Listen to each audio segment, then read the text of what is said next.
Pemirsa, Presiden Jokowi berusaha menyelesaikan pembahasan rancangan Kitab Undang-Undang Hukum Pidana. Tapi dalam beberapa kali diskusi publik masih ada sejumlah pasal yang diminta untuk ditinjau ulang. Tim perumus naskah rancangan Kitab Undang-Undang Hukum Pidana dari Kementerian Hukum dan HAM telah menyerahkan draft terbaru RKUHP kepada Komisi 3 DPR pada 9 November lalu. Dalam draft terbaru telah ada perubahan jumlah pasal dibandingkan dengan draft versi 6 Juli lalu. Saat ini draft RKUHP terdiri dari 627 pasal, dibandingkan sebelumnya ada 632 pasal. Masukan masyarakat dan dari hasil dialog publik maupun ada yang dilakukan juga secara tertulis, ya ini kami bagi menjadi 4 Bapak Ibu. Yang pertama adalah reformulasi, ini antara lain menambahkan kata kepercayaan di pasal-pasal yang mengatur mengenai agama. Kemudian yang poin huruf B, mengubah frasa pemerintah yang sah menjadi pemerintah. Kemudian yang C, mengubah penjelasan pasal 218 mengenai penyerangan harkat dan martabat presiden dan wakil presiden. Jadi kami memberikan penjelasan supaya tidak terjadi multi interpretasi. Ini betul-betul berdasarkan masukan dari hasil dialog publik. Adapun penambahan Bapak Ibu yang mulia, menambahkan satu pasal terkait penegasan beberapa tindak pidana dalam RUU KUHP sebagai tindak pidana kekerasan seksual. Ada sejumlah pasal yang dihapus dalam draft terbaru. Misalnya saja pasal tentang unggas atau hewan ternak yang melewati kebun, 2 pasal terkait lingkungan hidup dan penggelandangan. Dalam rapat dengan Komisi 3, Kemenkumham juga mendapat masukan agar sejumlah pasal tentang penghinaan dibatasi sebagai pasal fitnah. Hal tersebut disampaikan salah satu anggota Komisi 3 DPR dari fraksi Nasdem, Taufik Basari. Ada juga pasal yang mengatur tentang penghinaan terhadap pemerintah dan penghinaan terhadap penguasa umum. Nah, oleh karena itu penghinaan ini pun juga kita batasi, ya, bahwa yang dimaksud penghinaan adalah perbuatan berupa fitnah atau tuduhan yang diketahuinya tidak benar. Jadi biar clear dan pembuktiannya pun juga objektif. Kalau penghinaan itu kan subjektif dia. Rancangan Undang-Undang KUHP sudah lama dibahas. Upaya pembaruan RKUHP sudah berlangsung sejak 1970. Dan Presiden Joko Widodo berharap RKUHP segera disahkan. Bahkan Presiden meminta diskusi publik dimasifkan. Liputan Metro TV. Baik, pemirsa, tim perumus naskah rancangan Kitab Undang-Undang Hukum Pidana dari Kementerian Hukum dan HAM telah menyerahkan draft terbaru RKUHP kepada Komisi 3 DPR pada 9 November lalu. Tapi sejumlah pihak masih meminta dilakukannya peninjauan ulang. Kita akan membahas mengenai pasal-pasal krusial dalam KUHP bersama dengan Wamenkumham, Profesor Edward Omar Syarif Hiarij. Prof. Edi, selamat malam. Selamat malam, Mbak Afi. Iya, Prof, kita tahu bahwa ini diskusinya cukup panjang. Terakhir juga ada sejumlah pasal yang masih bersifat polemik di masyarakat sudah dihapus. Saat ini pasal-pasal mana saja yang mungkin nilainya masih kontroversi di masyarakat yang masih akan terus dibahas dan menunggu usulan dari masyarakat, Prof? Ya, makasih Mbak Afi. Kalau ditanya mengenai pasal-pasal yang kontroversi itu pasti tetap saja ada ya, karena kita memang tidak bisa kemudian mengakomodir semua masukan. Karena apa? Berbagai masukan itu terkadang bahkan acap kali antara satu masukan dengan masukan lain itu dia bertolak belakang secara diametral. Sehingga kami tim perumus dan nanti bersama-sama dengan DPR harus mengambil sikap. Dan tentunya sikap kami akan didasarkan pada suatu argumentasi teoretik yang jelas seperti apa. Jadi misalnya satu contoh konkret saja ketika kami melakukan dialog publik misalnya di Universitas Palangkaraya pada tanggal 26 Oktober itu kami berhadapan dengan demonstran. Demonstran itu meminta justru sebaliknya, minta agar pemerintah dan DPR segera mengesahkan RKUHP. Dan di situ juga ada suara yang menyatakan bahwa pasal-pasal yang menyangkut penyerangan harkat dan martabat presiden itu perlu diatur. Sementara juga ada yang meminta untuk dihapus. Jadi setiap isu di dalam RKUHP itu pasti menimbulkan kontroversi, Mbak Afi. Dan ini adalah konsekuensi logis dari bangsa yang majemuk bagi kita Indonesia yang multi etnis, multi religi, multi culture. Itu setiap isu pasti menimbulkan perdebatan.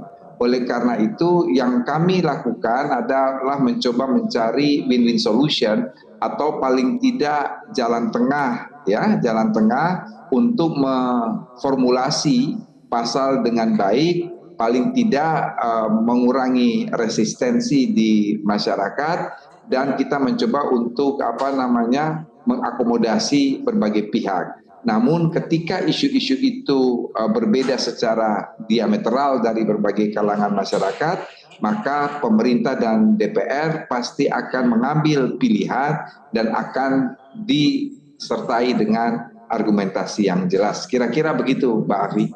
Iya, selain banyak beragam pendapat dari masyarakat juga termasuk pengamat. Ada yang mengatakan bahwa ini terlalu terburu-buru, apalagi targetnya akhir tahun ingin diserahkan. Banyak juga pendapat dari Komisi 3. Boleh kita balik sedikit flashback, urgensi dari pembaruan KUHP ini sebenarnya apa, Prof? Ya, kalau yang mengatakan terburu-buru itu ahistoris ya.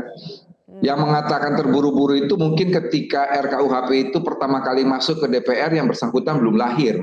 Karena RKUHP itu pertama kali dicetuskan tahun 1958.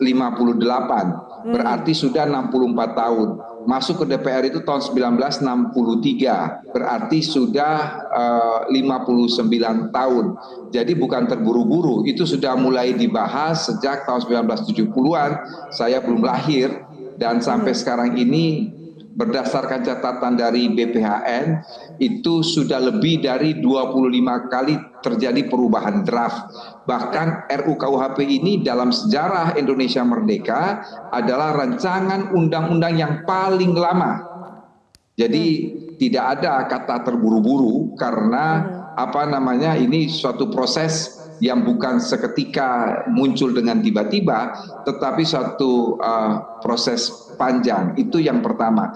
Yang kedua, kalau Mbak Afi bertanya mengenai urgensi, sesungguhnya kita mengetahui bahwa yang pertama, KUHP ini dibuat di Belanda tahun 1800. Pada saat itu hukum pidana hanya berorientasi pada perlindungan individu.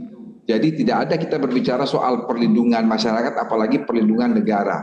Yang kedua, KUHP ini sudah out of date, tidak disesuaikan dengan perkembangan zaman. Dan yang ketiga, masalah yang paling serius adalah dengan KUHP yang kita pakai sekarang ini tidak menjamin kepastian hukum. Mengapa tidak menjamin kepastian hukum? Karena terjemahan KUHP yang beredar di masyarakat yang dipakai oleh aparat penegak hukum, termasuk dipakai untuk mengadili oleh para hakim di pengadilan, itu yang beredar kan banyak terjemahan. Ada terjemahan dari Profesor Mulyatno, ada terjemahan dari Profesor Andi Hamzah, dan celakanya antara satu terjemahan dengan terjemahan yang lain, termasuk terjemahan Susilo, R. Susilo, itu terdapat perbedaan-perbedaan secara signifikan, Mbak Afi. Maka pertanyaan sederhananya, yang sah yang mana? Pertanyaan sederhananya, terjemahan yang benar yang mana? Ini kan kita tidak bisa menjawab dengan pasti selama kita tidak membaca naskah aslinya. Itu urgensi. Tetapi yang keempat sebetulnya, urgensi mengapa KUHP baru ini harus segera disahkan, karena dengan KUHP baru ini kita bisa menyesuaikan diri dengan paradigma hukum pidana modern yang tidak lagi berorientasi pada keadilan retributif, tetapi keadilan korektif, keadilan rehabilitatif, dan keadilan restoratif. Dan yang paling terakhir, bahwa KUHP yang baru ini dia akan mengurangi overcrowded di lembaga pemasyarakatan. Dan tadi orientasinya adalah keadilan restoratif, tidak selamanya perkara pidana ini harus diselesaikan di pengadilan. Demikian Mbak Afi. Baik Prof, kita harus jeda. Nanti kita akan bahas lagi ketika pemerintah menargetkan segera menyelesaikan RKUHP ini. Namun ada beragam tanggapan, termasuk dari Komisi 3. Ada yang mendukung, ada juga yang mengatakan atau memilih bersikap skeptis. Kita akan tanyakan dan bahas lebih jauh. Usai jeda, tetaplah bersama kami.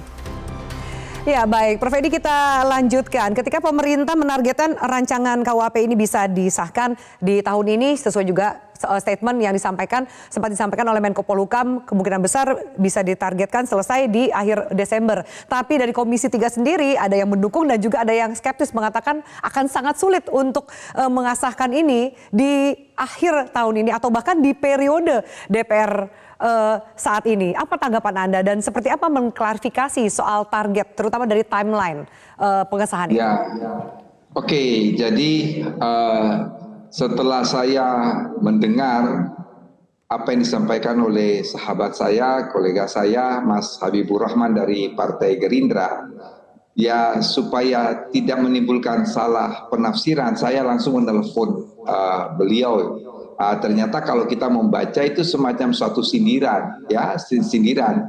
Justru itu harus diterjemahkan sebaliknya, harus segera disahkan. Mengapa demikian? Kalau kita membaca dengan cermat apa yang disampaikan oleh Mas Habibur Rahman, beliau mengatakan sepertinya bangsa Indonesia ini terlalu menikmati KUHP buatan kolonial yang tidak ada restoratif justice, yang sudah banyak aktivis dimasukkan ke dalam penjara dan lain sebagainya. Jadi sebetulnya itu suatu sindiran bagi mereka yang ingin mengulur-ngulur atau ingin menolak atau sama sekali a priori terhadap KUHP yang baru. Jadi sebetulnya suatu sindiran, tetapi pada dasarnya muaranya sama, harus segera disahkan. Jadi kalau kita baca betul apa yang dikatakan oleh Mas Habibur Rahman, kan dia mengatakan bahwa rupa-rupanya bangsa ini senang dengan KUHP kolonial dan lain sebagainya. Itu kan suatu sindiran yang kalau kita lihat ujung-ujungnya diterjemahkan secara a contrario bahwa ya sebetulnya Mas Habibur Rahman itu adalah salah seorang yang saya tahu persis ketika ini digulirkan, beliau mengatakan ini harus segera disahkan, dan beliau juga menyinggung dengan KUHP yang lama kita tidak mengenal restoratif justice dan sepertinya kita happy dengan itu. Padahal saya tahu persis disertasi Mas Habibur Rahman itu tentang restoratif justice dan paradigma dari hukum pidana modern yang tergambar dalam buku 1 RKUHP itu berbicara soal restoratif justice. Jadi sebetulnya semacam sindiran Mbak Afi, bukan skeptis, bukan. Jadi bahwa itu dukungan berbalut nuansa yang lain. Bagaimana suasana kebatinan dari yang lain? Kebanyakan Komisi 3 mendukung juga target pemerintah termasuk menyelesaikan secepatnya bahkan di akhir tahun ini, Prof. Edi? Mbak Afi, sebetulnya kalau ditanya teman-teman Komisi 3 sebagai mitra kerja dari Kementerian Hukum dan HAM, semangat untuk mengesahkan itu bukan sekarang, sudah sejak 5 tahun yang lalu. Tetapi karena ada satu dan lain hal, Presiden Joko Widodo kemudian menarik dari DPR. Tetapi ini semua ada hikmahnya, Mbak. Mengapa saya katakan ada hikmahnya? Ini blessing in disguise ya. Dalam pengertian ketika Bapak Presiden menarik KUHP itu dari pembahasan di DPR, padahal sudah ada persetujuan tingkat pertama pada tanggal 19 September 2019, ini kemudian membuat kita tim pemerintah kembali mempelajari, kembali meneliti, kembali mengkaji, dan membuat dia lebih sempurna.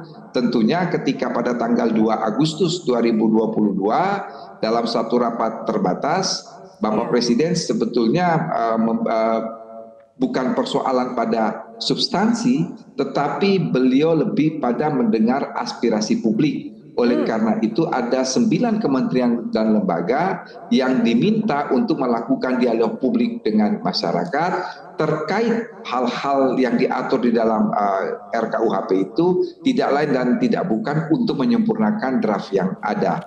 Dan Mbak Afi, perlu diketahui bahwa pada tanggal 9 November 8 hari yang lalu, draft yang kami serahkan ke DPR itu ada 69 item perubahan.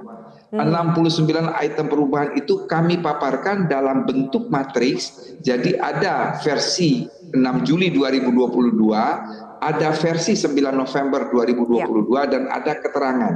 Keterangan itu kami menjelaskan secara detil ini masukan dari siapa? Masukan dari mana? Berdasarkan apa? Jadi semua dengan jelas.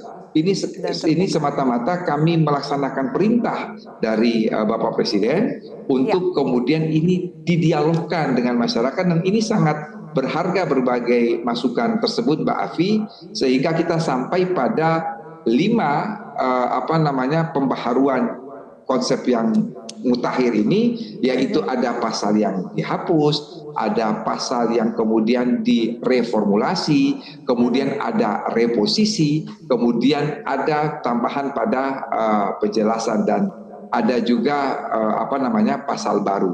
Bahkan ini dalam pembahasan yang insya Allah akan dilakukan pada minggu depan, Mbak Afi, ini ada tambahan, ada tambahan juga, ada tambahan misalnya teman-teman Dewan meminta untuk memasukkan pasal terkait rekayasa kasus. Ini make sense ya, saya kira make sense dalam rangka penegakan hukum dan juga untuk mencegah terjadinya mafia peradilan, dan ini pasti kita akomodasi. Pemerintah sepakat dengan apa yang disampaikan oleh teman-teman Komisi 3 untuk membuat satu rumusan terkait pasal-pasal mengenai rekayasa kasus atau rekayasa bukti, dan kira-kira masih tersisa, Mbak Afi, sekitar 7-8 isu yang akan kami bahas, dan insya Allah kalau sudah ada suatu kesepahaman antara pemerintah dan DPR, ini akan cepat diselesaikan. Mungkin hanya waktu 1 atau 2 kali pembahasan, Pak Afi.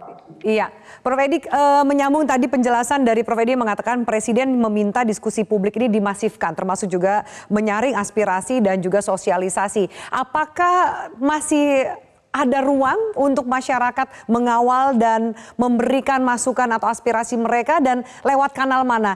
Kadang-kadang masyarakat mungkin juga tidak mengetahui harus kemana menyampaikan aspirasi mereka dalam rancangan KUHP ini, Prof. Edi. Berdasarkan usulan yang terakhir ya, dengan matriks itu kan ketahuan sekali kita mengambil dari mana, itu yang pertama. Yang kedua, Kementerian Hukum dan HAM itu punya platform ya yang namanya Partisipasiku. Partisipasiku itu memuat draft dan berbagai masukan dari masyarakat terkait RKUHP. Yang ketiga, ini semua dilakukan secara masif dan paralel.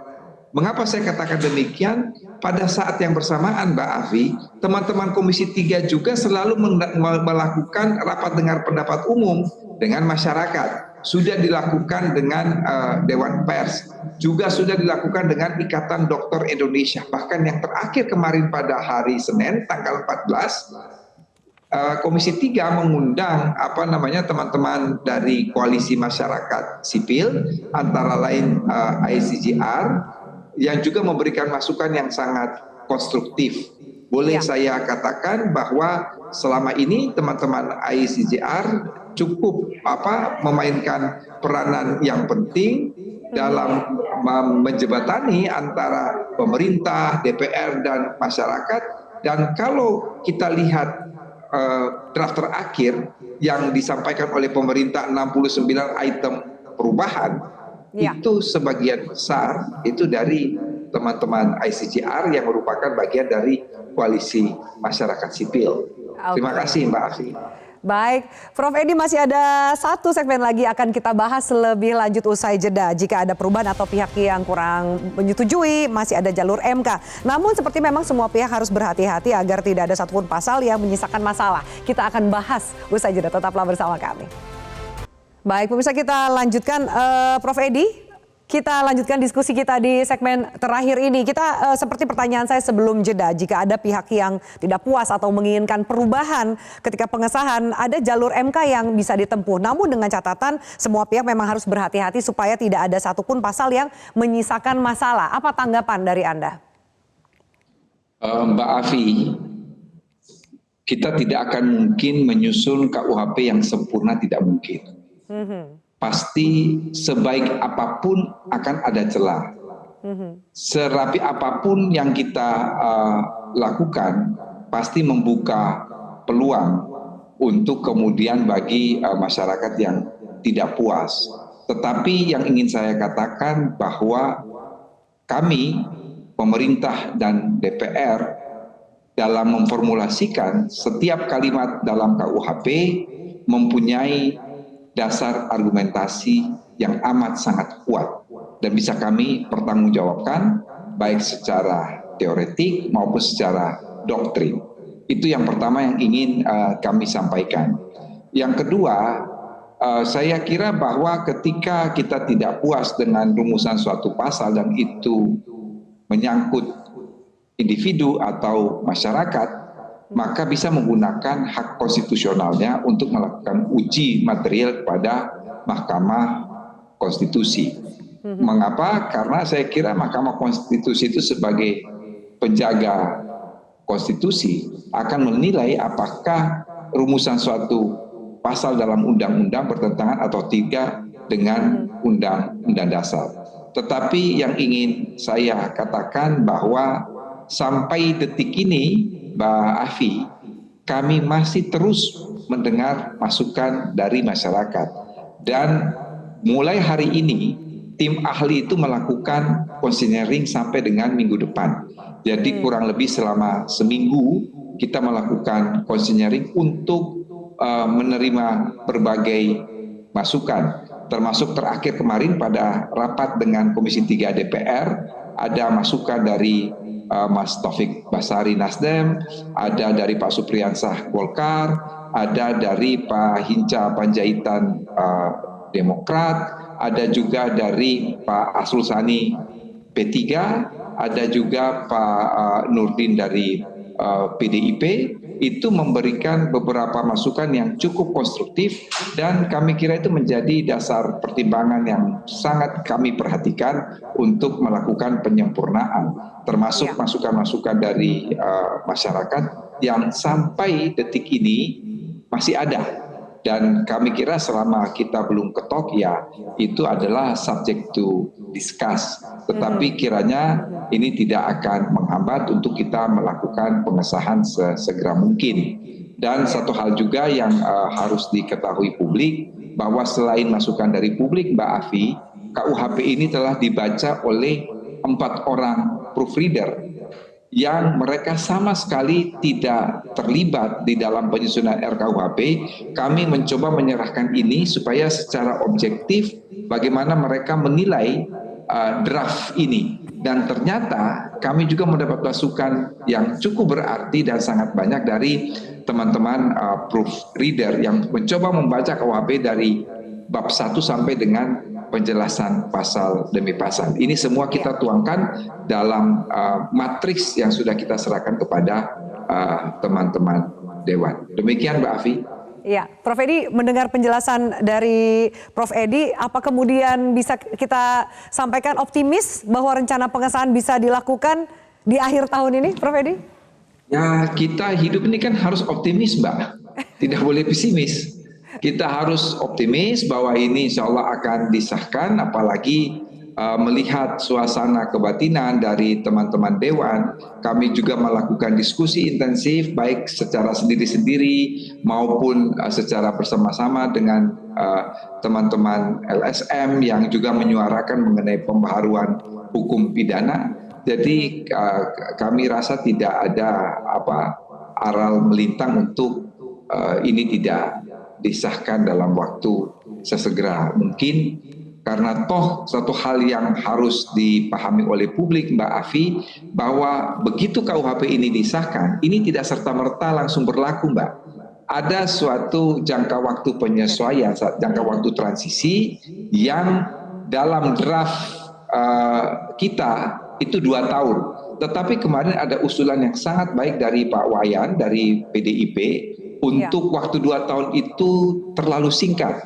Beliau mengusulkan transisinya 3 tahun dan kami kira ini sangat baik sekali untuk mempersiapkan masyarakat dan terlebih kita mempersiapkan aparat penegak hukum untuk memiliki frekuensi yang sama, memiliki standar yang sama, memiliki parameter yang sama untuk mengimplementasikan KUHP baru. Supaya apa? Supaya tidak ada multitafsir. Supaya apa yang dikhawatirkan oleh masyarakat sipil bahwa ini akan membungkam demokrasi, ini akan multi interpretasi, bisa memenjarakan orang, ini kemudian menjadi sirna apabila kita melakukan sosialisasi kepada aparat penegak hukum untuk memahami bagaimana suasana kebatinan pasal-pasal tersebut dibahas di tim ahli maupun dengan bersama-sama Dewan Perwakilan Rakyat. Demikian Mbak Afi. Baik, Prof. Edi Wamenkumham Republik Indonesia. Terima kasih untuk diskusi dan penjelasan yang menarik pada malam hari ini. Prime Time News kita nantikan segera selesainya dari rancangan KUHP. Terima kasih dan selamat bekerja kembali.